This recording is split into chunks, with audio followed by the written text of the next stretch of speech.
It's the Real Estate Podcast, brought to you by ANZ Home Loans for financial well-beings. Hey, welcome back to another episode of the Real Estate Breakfast, talking about, of course, the latest in property news as heard on iHeartRadio right across the weekend, also on Spotify, Apple Podcasts and Amazon.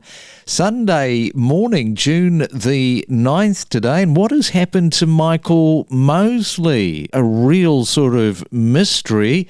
Tell you what, I bought his book several years ago, this intermittent fasting. You might have tried it. The problem that I had was it addicted me to eating chocolate.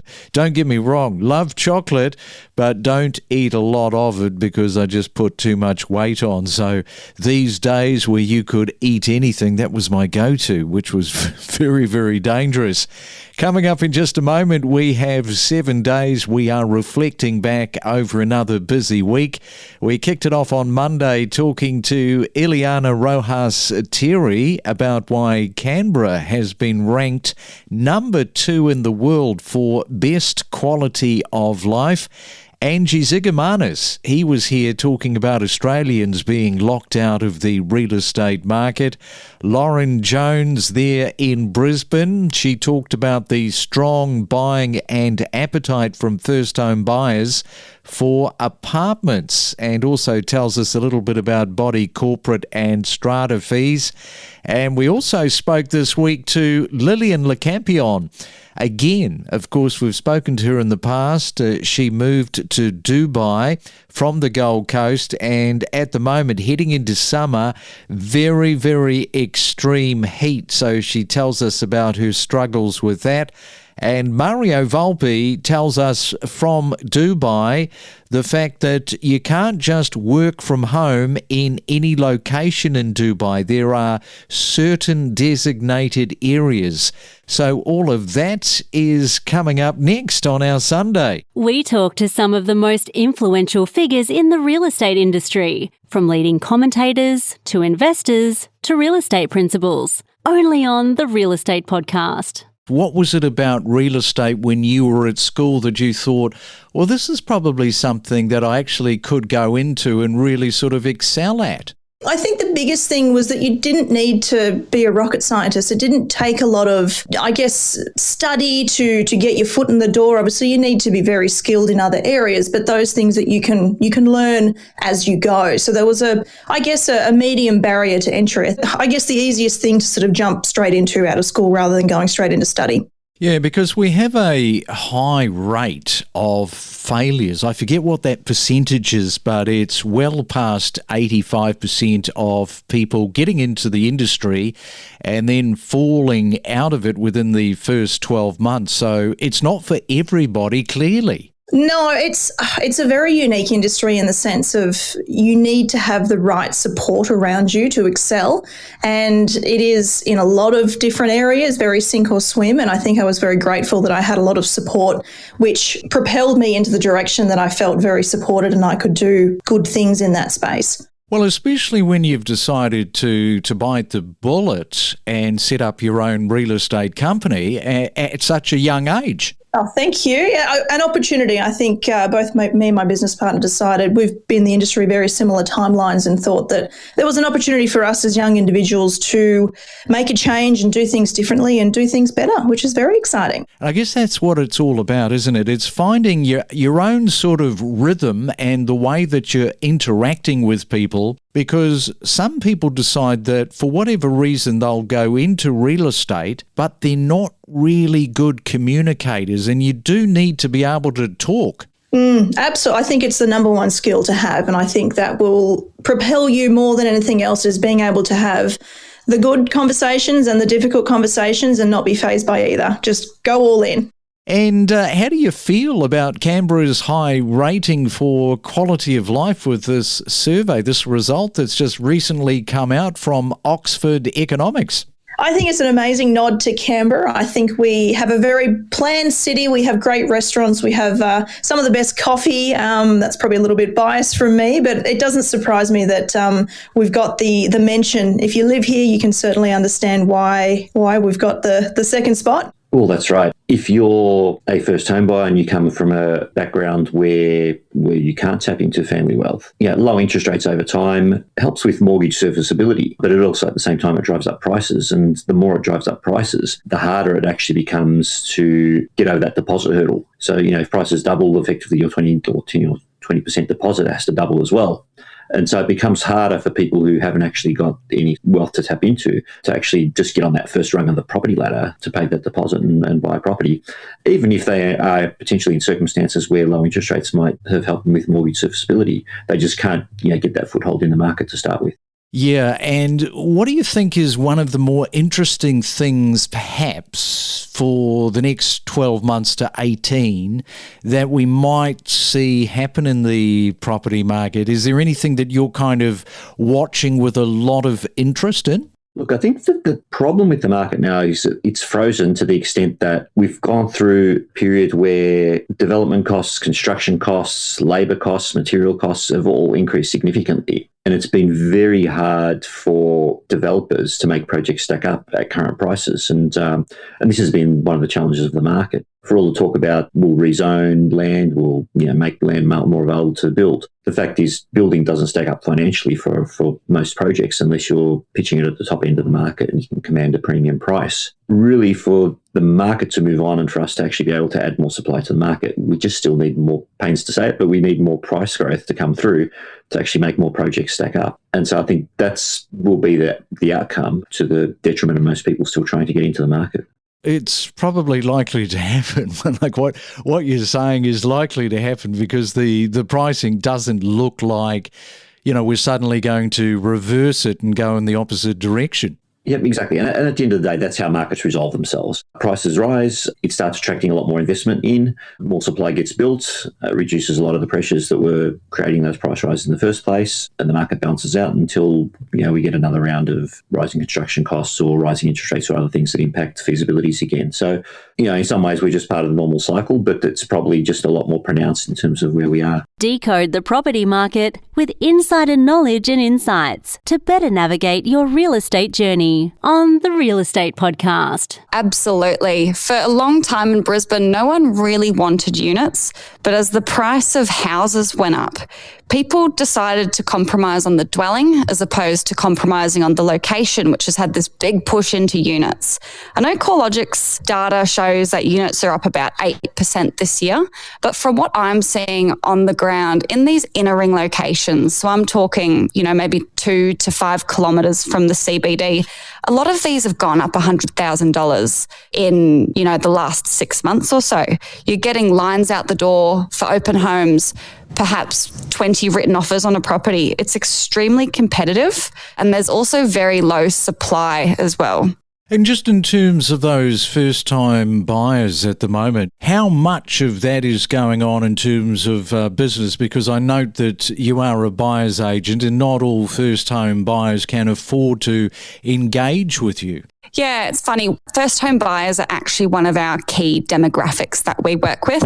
So we know that a lot of first home buyers are strapped for cash. So we offer competitive fees for those below a certain budget, and we actually allow them to pay that off by a payment plan if they really need. That's helping us work with more first home buyers. The value for using a buyer's agent has probably never been greater for a first home buyer though, because if they're not buying this month because they're not confident or they don't understand the market yet, they're probably going to have to pay maybe $15,000 the next month for a similar apartment anyway. Single female market for apartments. A lot of them are buying. 9 out of the last 10 that you've sold are coming from females. Yeah, correct. So I guess even to break that down a little bit further, so we bought for 15 single females this year. 9 of those have been apartments.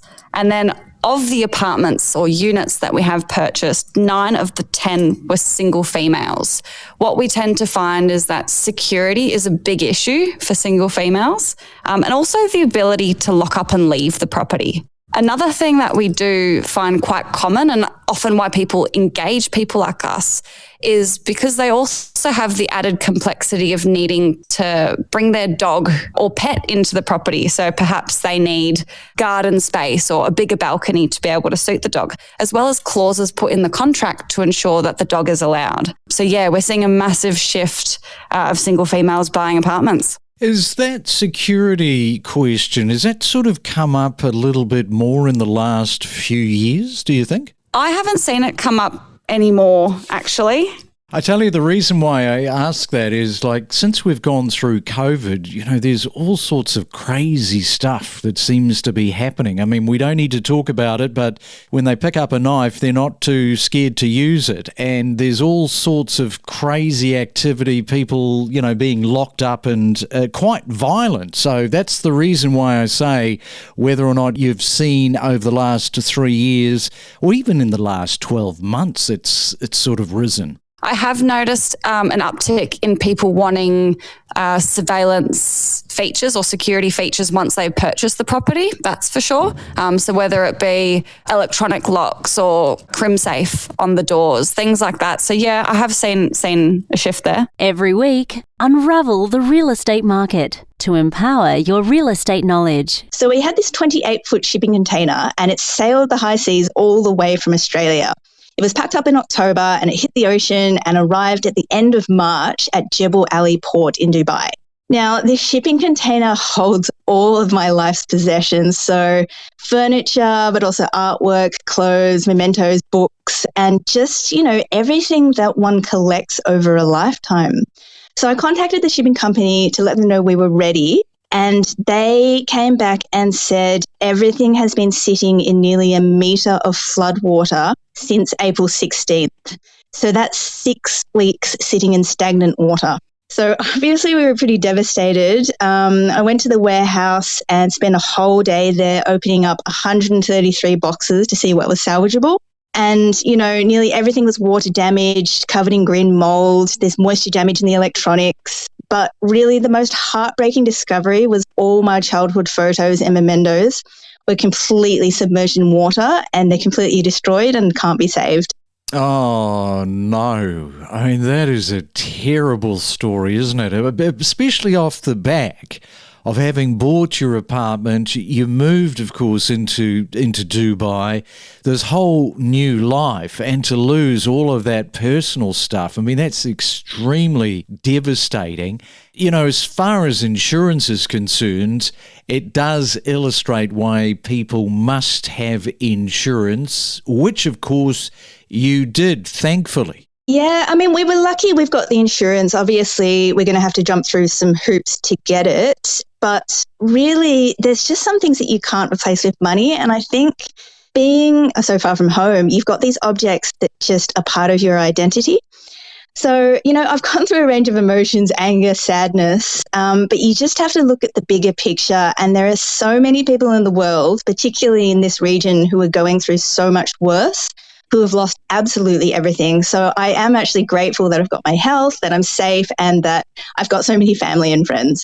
Now, I have to ask the question because some people might be wondering, did you manage to back up all of those childhood photos? Well, unfortunately, no. So I had the originals, and then people from the 80s might remember in the back of an album, there's a little pocket that says negatives. Mm-hmm. You put your negatives in there, but they're in the same place. So if one gets destroyed, so does the other. Yeah, well, that sort of leads me on to just your personal situation. Of course, the bad news about the shipping. That's one thing. Then we've got your first summer in Dubai. So how do you think you're going to actually cope with this heat? Well, it's hot. It's beginning of June and it's already personally getting quite unbearable out there. So I was curious. I looked up what the hottest temperature ever recorded in Dubai was. This only happened last year on July 16th. The bulb hit 49 degrees. And the thing is that we often see this feels like temperature on our phones, which is usually higher. So this feels like temperature. It takes environmental data like the ambient air temperature, relative humidity, and the wind. And then it gives us what it actually feels like, which is probably about 60, 65 degrees here in Dubai.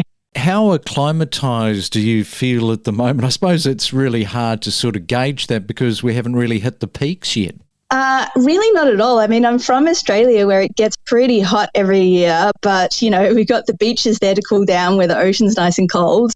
So not acclimatised yet, but trying. Let's explore together the power of real estate. We keep you better informed and updated. And back to the breakfast conversation this morning is Mario Volpe, who has some of those locations in mind that do offer some great value regarding buying properties to work from home. So what have you got for us this morning, Mario, where people can do that? I can think of two good areas that would fit this bill. One area is called Barsha Heights. Now, this was formerly known as TCOM. The area is great for remote working because it's really well connected to both Sheikh Zayed Road and the Al Khail Road, and not too far from Dubai Internet City metro station. This is important, obviously, in case for connectivity. The location also has good combination of residential apartments and hotel apartments. The other popular area to work from would be Jumeirah Lakes Towers, and this area is served by the DMCC Free Zone. Now, this has 2 metro stations, and there are at least 80 towers within the master community to choose from. And one area is called Uptown, which is destined to be very popular, where residents can live, play, and work. This whole area has been designed for the work from home fraternity, actually.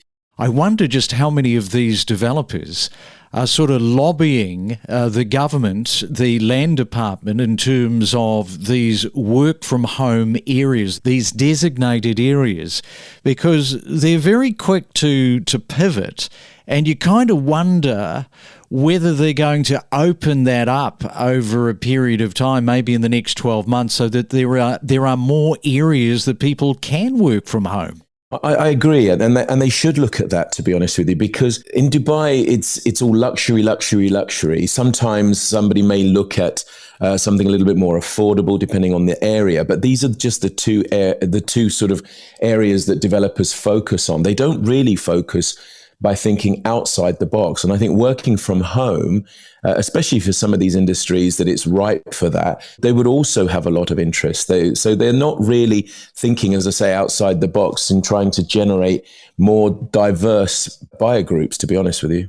And since we're talking about developers, Mario, some of these local developers there in Dubai have been fined. Yeah, this is hitting the news wires just a short while ago, and we found out that the Dubai Land Department has fined these 3 developers, although interestingly, they don't actually name them. They've been fined 500,000 dirhams each for promoting and marketing real estate projects without completing the required registration procedures for off-plan projects. Now, this is in accordance with Law number 8 of 2007. The escrow account, for the listeners, is a bank account designated for a real estate project where the funds collected from buyers of off-plan units are deposited, and the account aims to regulate the construction process of the units sold, ensuring the protection of the investor's rights. Now this is quite significant because obviously, let's say 16 years ago when I first started, regulations weren't necessarily in place. So you had developers selling projects where they didn't even own the land. So it was really important that they quickly regulated to give safety to the investors, and that has now happened. So the fact that these 3 developers, as I say, they're not named, have been hauled over the coals and made public that the Land Department have fined them just to ensure investors here do feel safe and comforting that their protection is paramount in the eyes of the law. We connect you to the best real estate information across Australia. The Real Estate Podcast.